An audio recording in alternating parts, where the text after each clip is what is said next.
우리 하나님 말씀을 같이 보겠습니다. 사무엘상 19장 18절부터 24절까지 말씀입니다. 사무엘상 19장 18절부터 24절까지 말씀입니다. 구약성경책 441쪽입니다.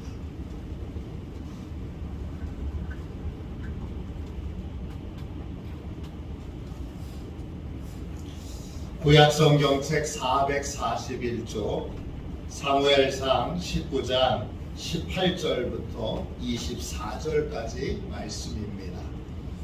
18절입니다. 다윗이 도피하여 라마로 가서 사무엘에게로 나아가서 사울이 자기에게 행한 일을 다 전하였고 다윗과 사무엘이 나요스로 가서 살았더라. 어떤 사람이 사울에게 전하여 이르되 다윗이 라마 나요스에 있더이다 하매 사울이 다윗을 잡으러 전령들을 보냈더니 그들이 선지자 무리가 예언하는 것과 사무엘이 그들의 수령으로 선 것을 볼 때에 하나님의 영이 사울의 전령들에게 임하매 그들도 예언을 한지라. 어떤 사람이 그것을 사울에게 알림해 사울이 다른 전령들을 보냈더니 그들도 예언을 했으므로 사울이 세 번째 다시 전령들을 보냈더니 그들도 예언을 한지라.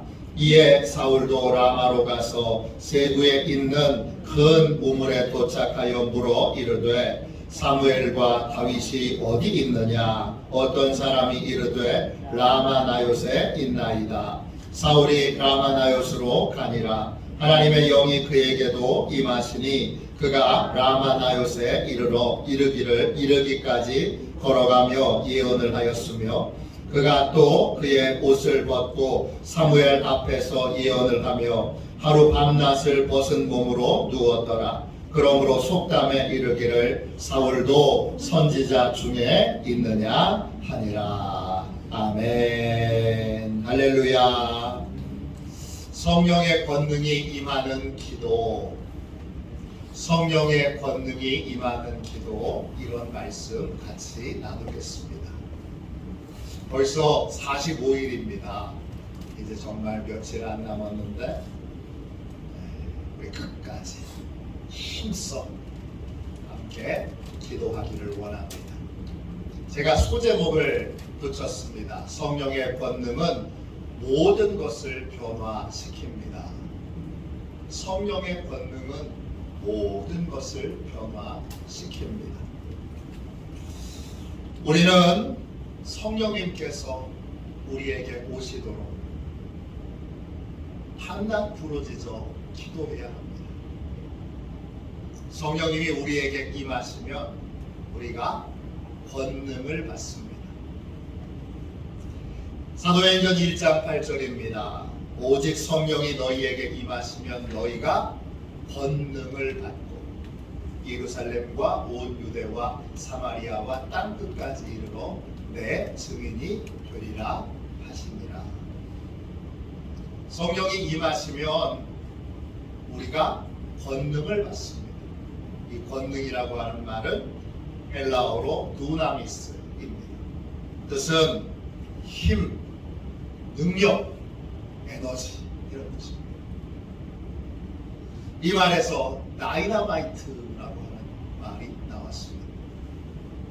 다이너마이트가 강력한 힘으로 폭발하듯이 그러한 굉장한 폭발력을 가지고 계신 그분이 성령님이신데 그 성령님이 그 폭발력 있는 힘과 능력과 에너지를 우리에게 주십니다.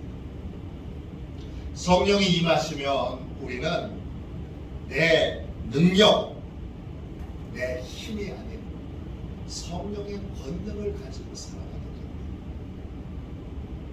그렇기 때문에 성령님을 사모해야 합니다.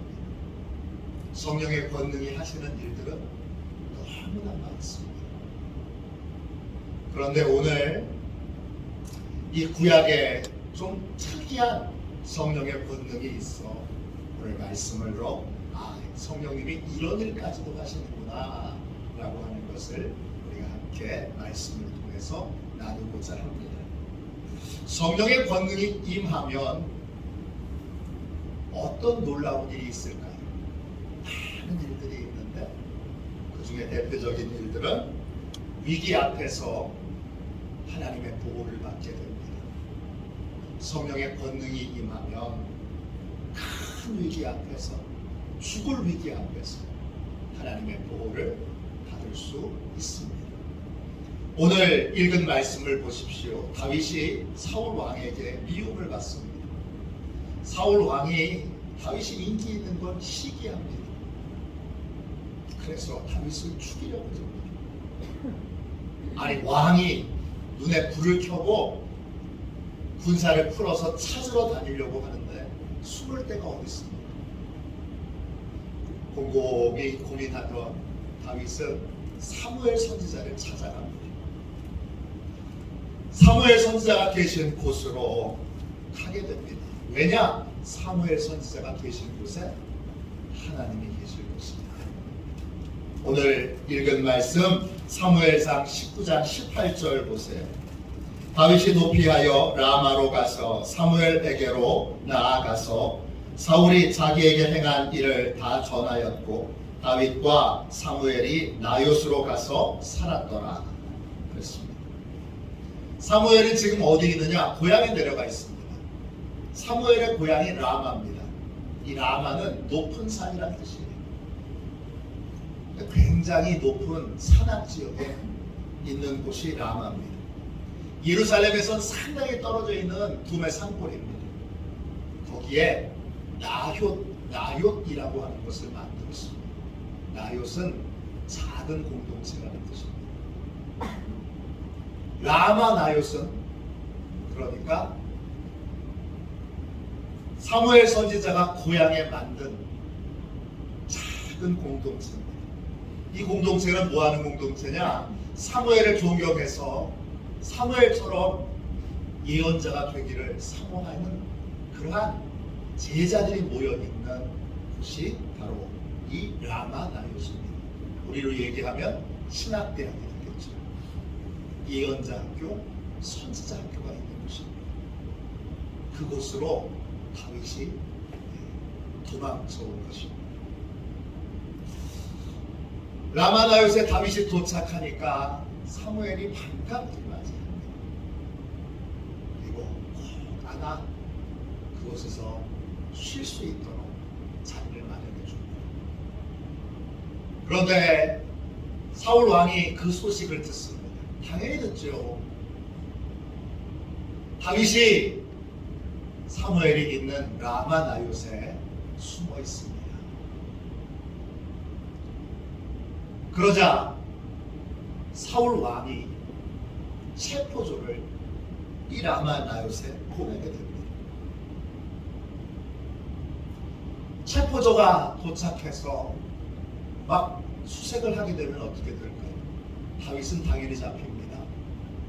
사무엘은요, 다윗을 숨겨졌다는 이유로 같이 잡힐 겁니다. 그럼 선지학교는요, 선생님이 없잖아요. 그러면 자연히 선지학교도 망가지게 됩니다. 근데 어떻게 다른 방법이 없습니다. 다른 방법이 없어요. 그 체포조하고 다윗이 같은 아군인데 싸울 수도 없고 어떻게 다른 방법이 없어요. 다윗만 죽을 게 아니라 사무엘도 죽고 그 다음에 선지학교는 쑥대밭이 됩니다. 그런데 놀라운 일이 일어납니다. 체포조가 도착했을 때 이 선지학교의 학생들과 사무엘에게 성령의 강력한 임재가 임해서 그들이 예언을 하게 됩니다. 강력한 예언을 하게 되죠. 무슨 예언을 했을까요? 하나님이 지켜주시도록, 보호해 주시도록 하나님이 막아주실 것이라는 예언을 힘있게 했을 것입니다. 그러자 무슨 일이 벌어졌느냐? 놀라운 일이 벌어졌어요. 20절 보세요. 사울이 다윗을 잡으러 전령들을 보냈더니 그들이 선지자 무리가 예언하는 것과 사무엘이 그들의 수령으로 선 것을 볼 때에 하나님의 영이 사울의 전령들에게 임하매 그들도 예언을 한지.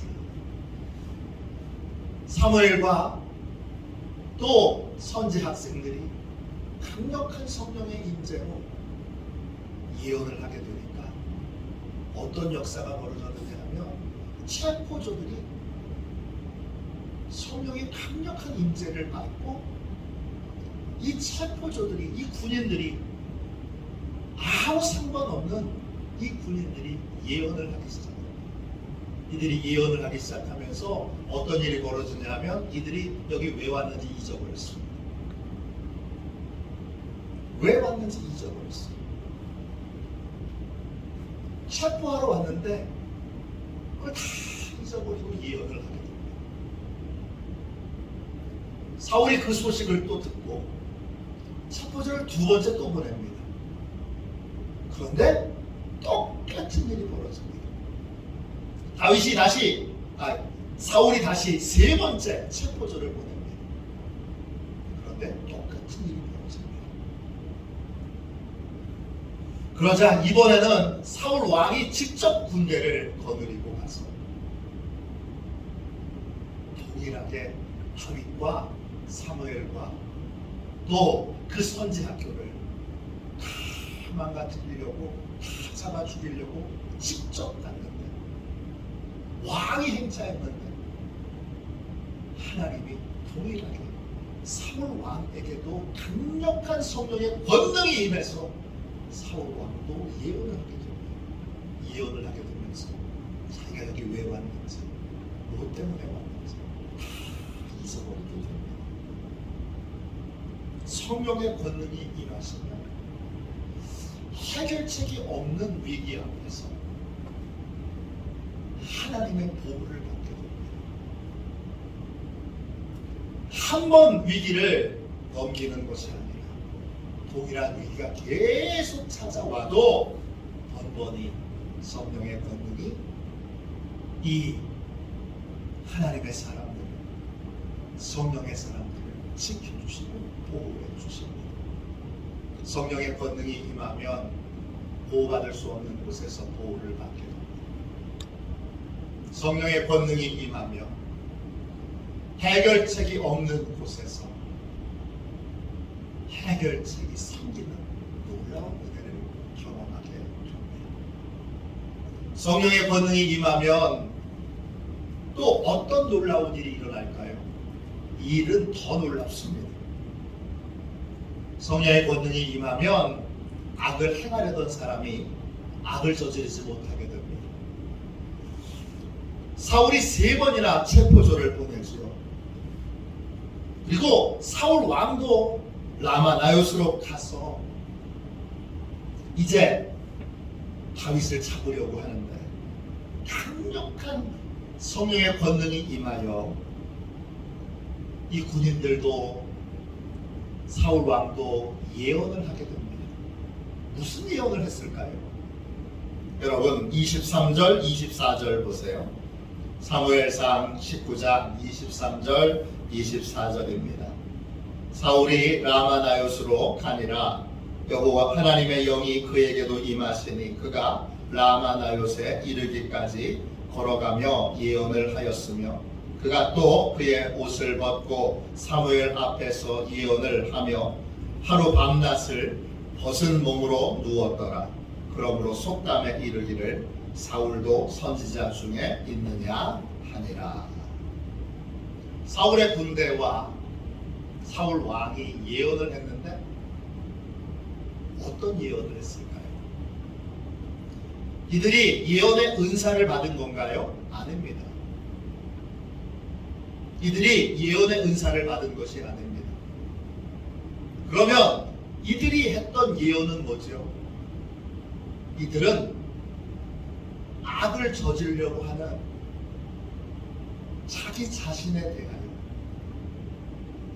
하나님이 어떻게 진노하시는지, 하나님이 어떤 벌을 내리시려고 하시는지, 자기 자신의 악행에 대한 예언을 하나님이 잠시 열어 하게 하십니다. 이들은 가서 서서 악행을 저지르려고 하는 순간 성령의 권능이 임해서 그들의 입에서 내가 이 죄를 저지르면 무슨 벌을 받게 될지, 어떤 하나님의 진노가 임하게 될지 자기 입으로 말을 하게 하고 자기 입으로 하는 예언의 말씀을 자기 귀로 듣게 됩니다. 그러니까 악행을 저지를 수 있습니까? 없습니까? 없습니다. 무서워서 못하고 두려워서 못하고, 그리고 하나님의 살아계심 때문에 어떤 악행도 저지르지 못합니다. 사무엘은 이 놀라운 현장을 봅니다. 사울 왕이 바로 눈앞에 있고 그 절대 통치권자인 그 사울 왕이 겉옷을 다 벗어버리고 하루 밤낮을 누워서 자기가 저지른 악행에 대하여 어떤 벌을 받게 될지를 자기 입으로 떠드는 현장을 보게 됩니다. 놀라운 현장이죠. 누가 그렇게 할 수 있습니까? 한 나라의 최고의 권력자인 이 왕을 누가 자기가 행하려고 하는 악행에 대하여 어떤 벌을 받게 될지, 하나님이 어떤 진노를 내리실지를 하루 밤낮 계속 말하고 떠들게 하고, 부끄러운 수치도 모르지 다 벌거벗은 채 자기의 죄를, 자기의 허물을 하나님이 알고 계신 것을 다 입으로 고백하게 합니다. 놀라운 일이죠. 이 예언은 일시적인 예언입니다. 이 예언은 예언의 은사를 받은 것이 아니라 하나님이 악행을 막으시려고 잠시 예언을 주셔서, 다른 예언이 아니라 세상에 대한 예언이나 사람들에 대한 예언이 아닌 자기 자신의 악행에 대한 결과가 어떻게 될 것인지에 대해서 그렇게 예언하게 하셔서 악행을 막아주신다. 이 예언의 목적은 악행을 막아주시기 위한 것입니다. 성령은 이런 식으로 역사해서 악행을 저지르는 사람들을 악행을 저지르지 못하도록 그렇게 막아주시기도 합니다. 성령의 권능은 참으로 놀랍습니다. 그리오 목사님이 쓰신 책 Jesus Continued, 성령님에 관한 책인데 이 책에 이런 간증이 나옵니다. 그리오 목사님이 섬기시는 교회 이름은 서밋교회입니다. 이 서밋교회에 청년부 중에 똑똑하고 그 다음에 아주 매사에 열심히 있는 청년이 있습니다. 이 청년은 청년부 회장입니다. 주일에는 교회에서 누구보다 열심히 열정적으로 교회 봉사를 하고, 똑똑하니까 일 처리도 아주 잘합니다. 작은 교회가 아니에요. 아주 큰 교회 청년부 회장이에요. 그러니까 대단히 믿음에 열심히 있는 사람이죠. 주일에는 그렇게 보입니다. 그런데 주중에는 이 청년에게는 어두운 비밀이 하나 있습니다. 이 청년은 포르노에 중독되어 있습니다. 음란물에 중독되어 있습니다. 그런데 어떤 음란물이냐면 동성연애라는 음란물. 그냥 음란물에, 포르노에 중독되어 있는 것으로 끝나지 않고, 이 청년은 뭐도 하느냐 하면 인터넷 채팅방에서 처음 만난 남성들하고 음란한 대화를 합니다. 음란한 대화를 즐깁니다. 낮에는 거룩한 하나님의 사람인데, 주일에는 거룩한 하나님의 사람인데 주중에는 깊은 어둠 속에 있는 어둠의 자식입니다. 이 이중적인 삶 살아갑니다. 어떻게 하든지 좀 자기의 문제를 해결해 보려고 하는데 안 됩니다. 이렇게 해도 안 되고 절대로 안 됩니다. 성경 구절을 암송해 보기도 하고 맹세도 해보기도 하고 인터넷을 끊어보기도 하고 주중에 하는 각종 성경 공부 모임을 다 참석해봐도 안 됩니다. 점점점 어둠의 일이 깊어져 갑니다. 어둠의 일들은 계속 하면 할수록 더 깊은 어둠으로 이 청년을 이끌어갑니다. 망가질 대로 망가진 상태에서 진짜 방법이 없으니까 그리어 목사님을 찾아와서 자신의 죄를 고백합니다. 상담도 받아보고 성경도 열심히 읽어보고 공부도 해보고 그러면 조금 나아지는 것 같다가 또 어둠의 골짜기로 떨어져 봅니다. 그렇게 하기를 여러 번 반복해서 방법이 없으니까 드디어 그리어 목사님을 찾아온 것입니다. 그리어 목사님이 아주 강도 높은 크리스찬 회복 프로그램에 이 청년을 참여시킵니다. 8개월 정도를, 8달 정도를 그 프로그램에 참석하는데 그 프로그램에서 이 청년이 회복됩니다. 완전히 새로운 청년으로 바뀝니다. 그래서 어느 날 그리어 목사님이 물어봤습니다. 그 프로그램에서 도대체 뭘 배웠냐? 이렇게 물어보니까 청년이 이렇게 대답합니다. 새로운 것 하나도 배우지 않았습니다. 다만 성령님께 의지하는 법을 배웠습니다. 성령님이 계시다는 걸 이전에도 알고 있었지만 성령님과 교제하는 법을 전혀 몰랐기 때문입니다. 이 회복 프로그램에 참여해서 보니까 상담자들은 입만 열면 성령님이에요. 처음에는 이 청년도 낯설었어요.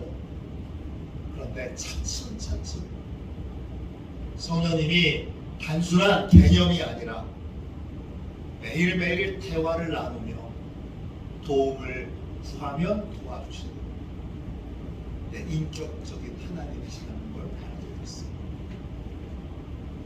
그리고 그것이 시간이 지나면서 성령님을 신뢰하게 되었고 성령님께 자신의 문제를 고백하고 진짜 성령님께 자신의 문제를 맡기게 됐습니다. 성령님이 믿어지고 성령님께 맡기게 되면서 이 청년의 인생이 변화되게 됐습니다. 이 청년은 자신이 변화된 이유를 그리어 목사님께 이렇게 고백합니다. 제가 제 죄를 극복할 수 있었던 결정적인 계기는 제 힘으로 극복할 수 없다는 사실을 깨닫고 제 안에서 저를 도와주시는 성령님께 진심으로 도움을 청한 것입니다. 그러자 성령 안에 있는 권능이, 성령 안에 있는 능력이 그 어떤 육체의 정욕보다 강하다는 것을 체험하게 되었습니다. 지금도 여전히 죄의 유혹이 제게 남아 있지만 성령의 능력을 믿고 의지할 때 죄의 유혹을 이기고 거절할 수 있는 힘을 얻게 되었습니다. 죄의 유혹을 이기는 힘, 그게 성령의 권능입니다. 죄의 유혹을 거절할 수 있는 힘, 그것이 성령님의 능력이에요. 그 다이나마이트와 같은 능력이 나한테 임하게 되는 것입니다. 언제 임합니까? 성령님이 임재하실 때 임하게 되는 것입니다. 우리는 우리 힘으로 믿음의 길을 걸어갈 수 없습니다. 아무리 결단하고 아무리 결심하고 아무리 노력해도 우리는 죄를 이길 수도 믿음의 길을 온전히 걸어갈 수도 없습니다. 이걸 인정하세요. 이걸 인정해야 자연스럽게 성령님을 사모하게 되고 성령님의 권능을 사모하게 됩니다. 20세기 최고의 강해 설교자라고 불리는 마틴 로이드 존스 목사님은 이런 고백을 하셨어요. 나는 내 설교 시간의 절반을 성도들에게 교리를 공부하라고 말하는데 사용합니다. 그리고 나머지 절반의 시간은 교리만으로 충분하지 않다고 말하는데 사용합니다. 우리가 복음의 진리를 알아야 합니다. 그러나 복음의 진리를 아는 것만으로는 변화되지 않습니다. 복음의 진리를 삶의 결론으로 내리려면 성령님의 권능이 필요합니다. 복음의 진리를 알아도 예수님을 나의 주님, 나의 왕으로 진정으로 모시려면 반드시 성령님의 권능이 필요합니다. 성령님의 권능이 없이는 복음의 진리가 생명을 바치는 진짜 진리가 되지 못합니다. 성령의 권능이 없이는 내 인생을 복음에 맡길 수 없습니다. 내 인생을 예수님께 맡길 수 없습니다. 마틴 로이드 존스는 성령님과 자신의 관계를 이렇게 설명해 주셨습니다. 성령 받은 사람들은 자기 안에 역사하는 힘을 느낍니다. 우리의 삶을 간섭하는 어떤 존재를 느낍니다. 그분이 성령님이시죠. 그 존재는 삶의 방향을 바꾸도록 우리의 삶에 개입하시고 우리를 이끄십니다. 복음을 깨닫고 복음으로 살려고 노력하고 애쓰는 것만으로는 아무런 변화도 경험할 수 없습니다. 저 노력 많이 했어요. 저 애썼어요. 그걸로는 우리가 변화되지 않습니다. 신앙생활 열심히 하시는 분이 늘 고백하는 거예요. 목사님, 제가 얼마나 신앙생활 열심히 노력하고 했었는지 아시죠? 알죠? 근데 그걸로는 진짜 변화되지 않습니다. 노력만 가지고서는 변화될 수 없다는 것을 결론을 내야 됩니다. 그러면 어떻게 하죠? 성령님의 권능이 필요합니다. 성령의 권능으로만 믿음의 결단을 내릴 수도 있고 참된 믿음의 삶을 살 수도 있고 그리고 죄를 끊을 수도 있고 그리고 새로운 삶을 살기 위하여 믿음의 걸음을 한 걸음 한 걸음 옮겨 걸어갈 수 있습니다. 참된 믿음의 삶을 살려면 성령님의 권능이 필요합니다. 열심히 노력했어요. 노력한 건 복음이 아니죠. 결심과 노력, 그것 이상의 권능이 필요합니다. 성령님이 임하실 때 우리에게 그 권능이 힘어지게 됩니다. 오늘 이 밤은 성령의 권능을 받는 밤입니다. 성령이 임하시면 우리가 권능을 받습니다. 그러면 내 힘으로 살지 않고 성령의 권능으로 삶을 살게 됩니다. 성령의 권능은 위기 앞에서 우리를 보호해 주시고 악을 행하는 자들 그 악을 행하지 못하도록 막아주시고 성령의 권능이 임하는 자리에 변화가 일어납니다. 놀라운 변화가 일어납니다. 우리 모두 오늘 이 밤에 성령의 강력한 임재 가운데 권능을 받아 이제 다이너마이트와 같은 권능을 가진 삶을, 권능을 누리는 삶을, 권능을 체험하는 삶을 살게 되시기를 주님의 이름으로 축원합니다. 기도하겠습니다. 자비하신 주님, 오늘 이 밤에 권능을 사모합니다. 노력했습니다. 결단도 했습니다. 열심을 냈습니다. 그러나 그것만으로는 부족함을 주님 앞에 인정합니다. 고백합니다. 주여 역사하여 주셨습니다. 노력했습니다. 그런데 안 됐습니다. 주여, 이런 고백으로, 이 맥 빠지는 고백으로 우리의 신앙생활의 결론을 삼지 않게 해주시고 권능이 필요하오니 이 밤에 뭘 해도 안 되오니 권능을 주셔서 이제 내 노력, 내 결심으로 사는 인생이 아니라 권능으로 사는 인생, 권능이 부어지는 복된 삶을 살게 하여 주옵소서. 오늘 이 밤에 주여, 여기에 있는 모든 사람이 다 권능이 필요합니다. 예외 없이 모두가 다 권능이 필요합니다. 주여, 그냥 지나가지 마시고 오늘 이 밤에 권능을 주셨습니다. 주여, 권능으로 사는 인생 되게 하여 주시고 몸된 교회에도 권능이 필요하오니 권능 있는 교회 되도록 역사하여 주셨습니다. 주여, 영적 권세와 능력으로 범사의 모든 것에서 승리하게 하여 주옵소서. 거룩하신 예수님의 이름으로 간절히 기도하옵나이다. 아멘.